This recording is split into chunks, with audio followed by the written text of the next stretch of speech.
making a start on Outlying Wainwrights. As is often the case has been over years, we have these penciled in. Yet again I've dropped on a named storm.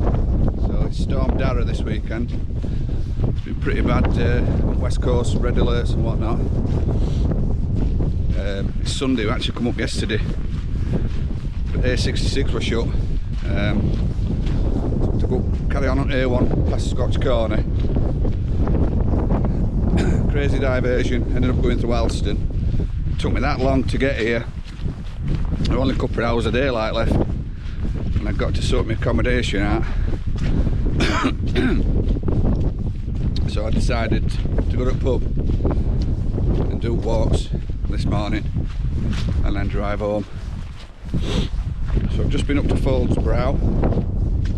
First one of today. I'm doing 5, I think, 4.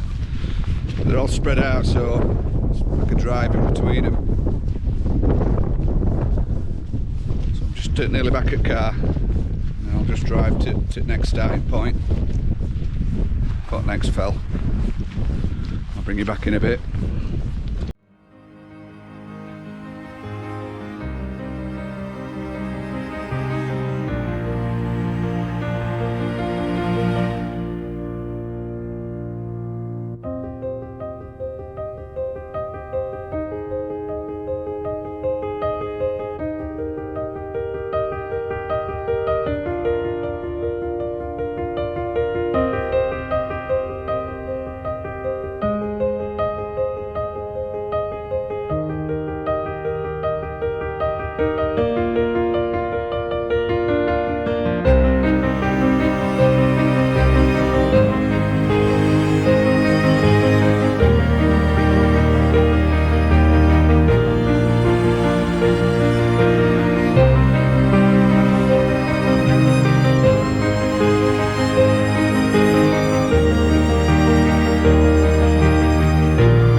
Right, so just been up Carmore Hill. Just got back to the car. Again, it's a little drive to starting point for the next ones. Mentioned accommodation earlier. Obviously when I come up 214s with Alex. We split cost on a twin room at guest houses, but obviously I'm doing outlying fells on my own, and obviously it'd be a bit expensive for me to pay for digs. So I had some alternative accommodation, very cheap, really comfy.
So that was Clint's Crag, the third one at day.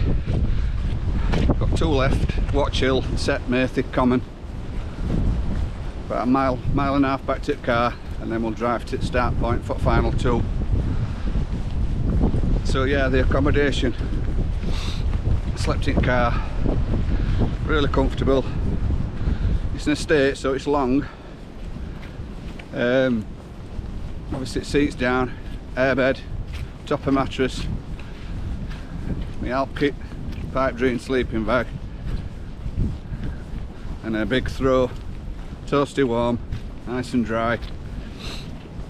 Slept alright, to be fair, obviously a bit windy last night, but I'd had a drink, so I slept alright. Woke up about 3:30, tossed and turned while about 5, then went back to sleep.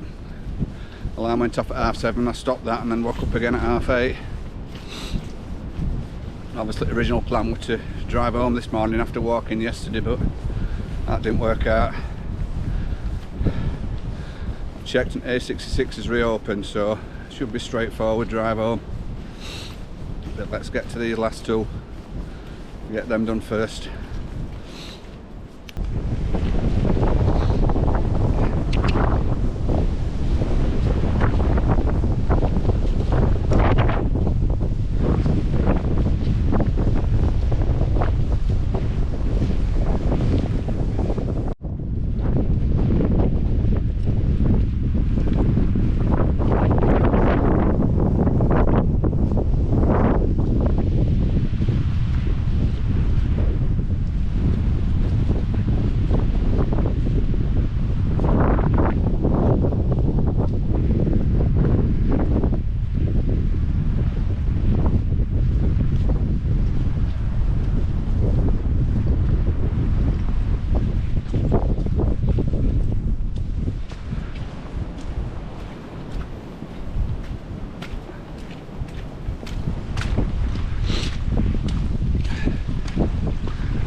others. Have they got in there? You let me through?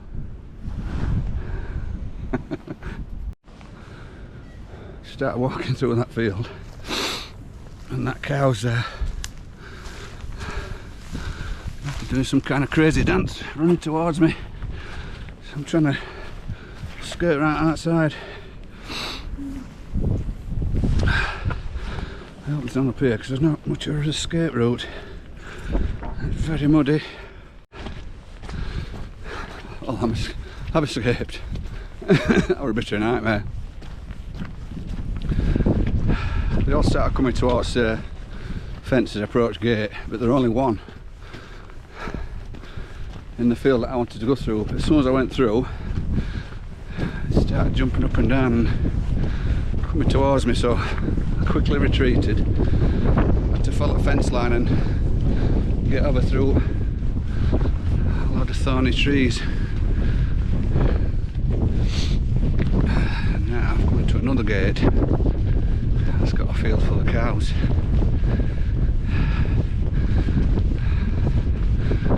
I just hope they leave me alone.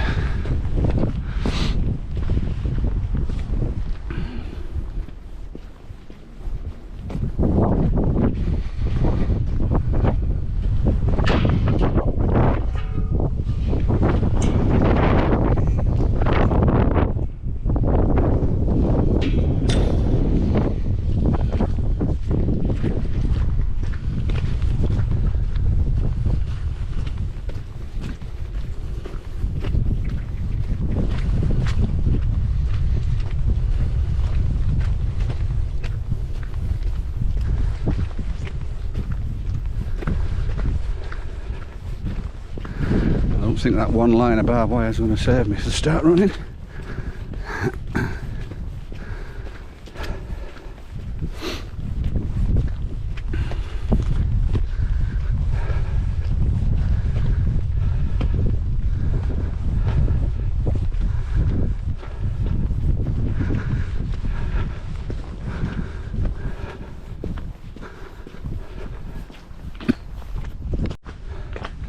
I'm through. I didn't mention the walk was nearly scuppered this morning. Obviously slept in the car last night, and if you were to lock the car with the fob whilst inside, even though you can disable motion sensor, I think alarm's likely to go off. So they said to lock it with a button from inside, which I did. Anyway, I got up this morning, packed all stuff away. I went to Spoons for some breakfast.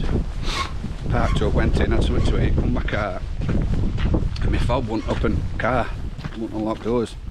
You press the lock button, you hear the slight noise for it to kick in, but it wouldn't open them. So obviously these key fobs, there's a little button you press in and an emergency key comes out of it, and then you just have to pop the little cover off and you can open the car with emergency plastic key thing. But that weren't working either. So I did a bit of googling, found somebody who had the same thing, and it says if you stand near the boot and press the boot unlock, the boot will unlock, which it did. So then I had to clamber through and unlock the door from front. So anyway, I gets in, before I start the car up, put window down, went back outside the car, locked it with fob, tried to open it with fob and it still won't open. And even though I'd got window down, when I pressed the unlock button inside the car, it still weren't unlocking, so again I had to go through boot. But it said once you've started engine, it resets your fob and it should be alright. So I started the car, turned it off, and lo and behold it were working again. Otherwise it would have been a green flag job and a completely disastrous trip. As I say, nearly back at car, we'll get to last 2, only about 1 o'clock, so we're alright for time. See you in a bit.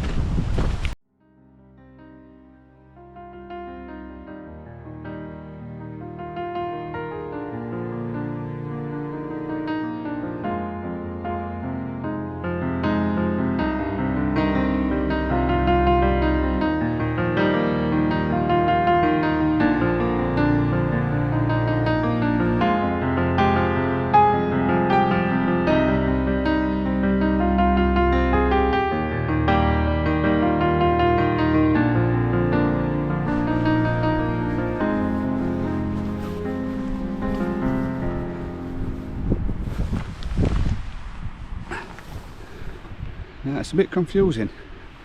I'm not 100% sure which one's which, or if I'm at one or not. It's a bit obviously higher up there, but on my map this is the 254 point.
Right, so everything I've read, when people have done this route, saying that St Murtagh Commons just in corner as you come out at Wood there.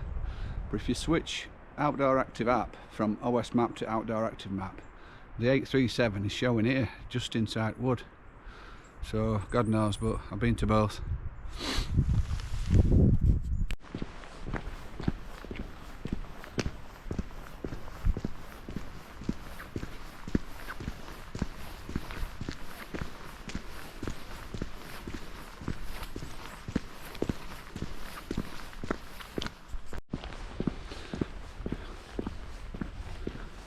I'm just dropping back down to the car. About 2.5 hour drive home and back up again next weekend. Do some more. Managed to get a single room at Windermere Hotel for 45 quid, so I do some within that area. And then following Thursday I'm up again. I've got a twin room at Keswick Youth Hostel. Now I'm presuming, because it's not a bed in a dorm, it's come up as a twin, that they'll not put anybody else in with me, but we'll see. But for 35 quid, I'm pleased with that. So until next time, see you there.